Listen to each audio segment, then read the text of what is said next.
Friends, स्वागत है आपका हमारे YouTube channel online health care में। फ्रेंड्स, आज के वीडियो में हम लोग बात करने वाले हैं आईटीआर के बारे में कि आईटीआर क्या होता है, इसे क्यों फिलअप करना चाहिए और इससे क्या बेनिफिट है। बहुत सारी चीज़ें हम लोग बात करेंगे पूरे डिटेल में इस वीडियो में। सो जानने के लिए बने रहिए हमारे साथ एंड तक।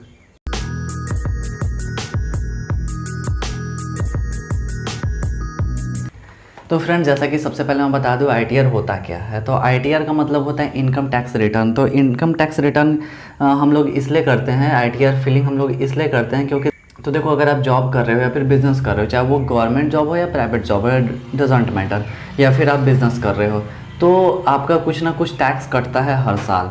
ठीक है, अब वो कैसे कटता है, तो आप जो भी ट्रांजैक्शन करते हो, अगर आप जैसा सपोज़ कि आप बिज़नेस करते हो, तो बिज़नेस में क्या होता है, बहुत सारी चीज़ें हो जाती है, तो उसमें आपका पर डे ट्रांजैक्शन होते रहता है। तो पर डे ट्रांजैक्शन हो रहा है तो उसका कुछ ना कुछ टैक्स कटेगा ही कटेगा। अब जैसे सपोज़ एक एग्जांपल लेते हैं हम लोग कि अगर आप एक सीएसपी चलाते हो, ठीक है, तो सीएसपी चलाते हो तो उसमें आपका एईपीएस ट्रांजैक्शन होता है। तो एईपीएस ट्रांजैक्शन जितना भी होता है तो बैंक आपको कमीशन देती है, तो जो भी कमीशन आपको मिलता है वो टीडीएस कट के मिलता है। ठीक है, अब टीडीएस जो कट करके मिलता है तो उसी को हम लोग आईटीआर फाइलिंग करते हैं और रिटर्न करने के बाद में वो जो कटा हुआ पैसा होता है वो आपके अकाउंट में फिर से आ जाता है।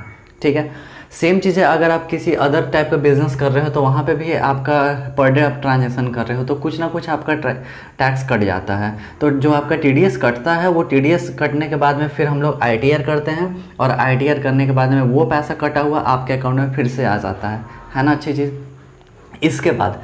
इसके बाद क्या होता है कि अगर आप एक जॉब कर रहे हो, ठीक है, तो जॉब करते हो तो भी आपका टैक्स कट रहा है आपका। अगर जैसे सपोज सैलरी बहुत ज़्यादा है तो बहुत सारे केस में क्या होता है कि अगर आपका सैलरी 5 लाख प्लस हो रहा है तो उसके लिए भी आपका टैक्स कट जाता है। फिर अगर आप लोग बात करें गवर्नमेंट जॉब या प्राइवेट जॉब, कोई सा भी जॉब है तो टैक्स आपका कटेगा ही कटेगा, कुछ ना कुछ कटता ही है।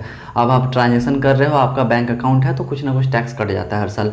तो वो कटे हुए टैक्स को, जो कटा हुआ आपका पैसा, उसको हम लोग रिफंड मंगाते हैं। तो वो जो रिफंड मंगाने का जो प्रोसेस होता है वही होता है आईटीआर।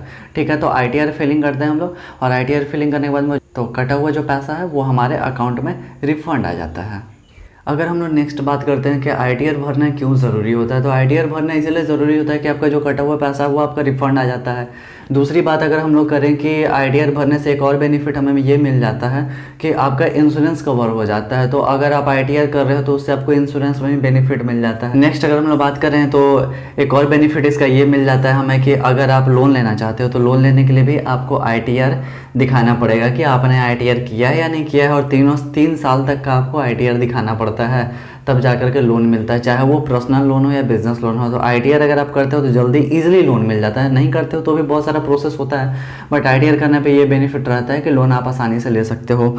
और इसके बाद अगर हम लोग बात करें कि अगर आप इंश्योरेंस करा रहे हो, ठीक है, तो इंश्योरेंस कवर ज़्यादा रखने के लिए उसका जो टर्म्स एंड कंडीशन होता है तो उसमें 1 करोड़ तक का टर्म प्लान इंश्योरेंस कंपनियां आईटीआर देखती है, तो ये भी होता है। नेक्स्ट अगर हम लोग बात करेंगे कि आईटीआर से और क्या बेनिफिट हमें मिल सकता है, तो लोन लेने में तो आसानी रहता ही है, जो पैसा कटा हुआ वो रिटर्न आ ही जाता है। लेकिन इसके साथ साथ में क्या होता है कि हम लोग अगर बिज़नेस शुरू करना चाहते हैं, ठीक है, तो बिज़नेस शुरू करते हैं तो उसमें भी हमें लोन की ज़रूरत पड़ जाती है, या फिर अगर लोन की हमें ज़रूरत नहीं भी पड़ रही है तो बिज़नेस अगर आप स्टार्ट कर ले रहे हो तो आपको टैक्स देना होगा गवर्नमेंट को। ठीक है, तो ये क्या होता है कि अगर आप जो भी आपका टैक्स कट रहा है, ठीक है, वो अलग की बातें हैं। जब आप आईटीआर कराते होते हैं तो वहाँ पे जो आपके आईटीआर करने वाले होते हैं, यानी कि जो सीए होते हैं या फिर जहाँ पे भी एक्सपर्ट लोग से आप आईटीआर कराते हो, तो वो लोग अपना मेंटेन कर देते हैं कि आपका कितना टैक्स डिडक्ट होगा और कितना नहीं होगा। ठीक है, तो वो लोग मेंटेन कर लेते हैं, लेकिन आपको फिलअप करना पड़ जाता है।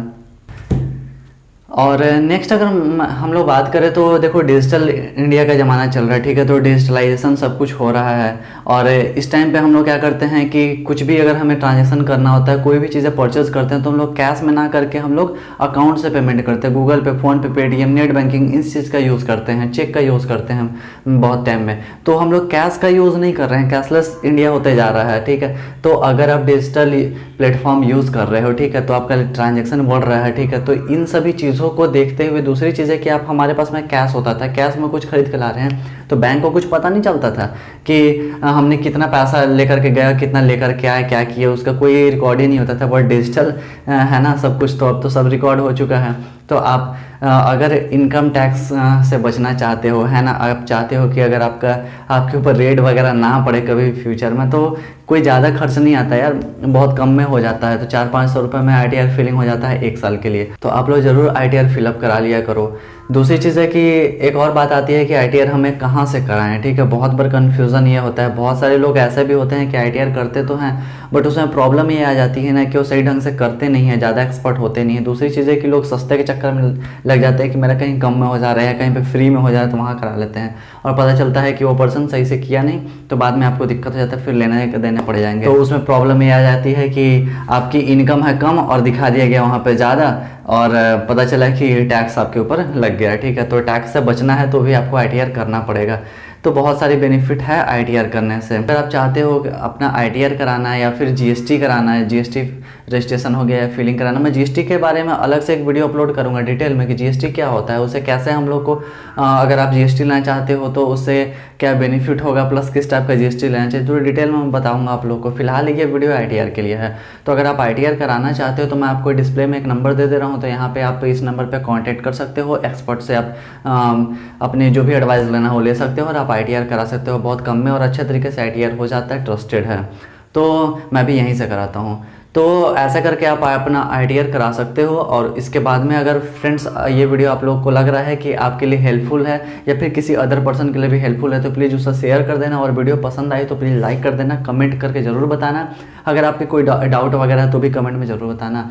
अभी तक चैनल को सब्सक्राइब नहीं किया तो कर लो, बेल आइकन को प्रेस कर लो, ठीक है। मिलते हैं अगली वीडियो में। Thanks for watching this video.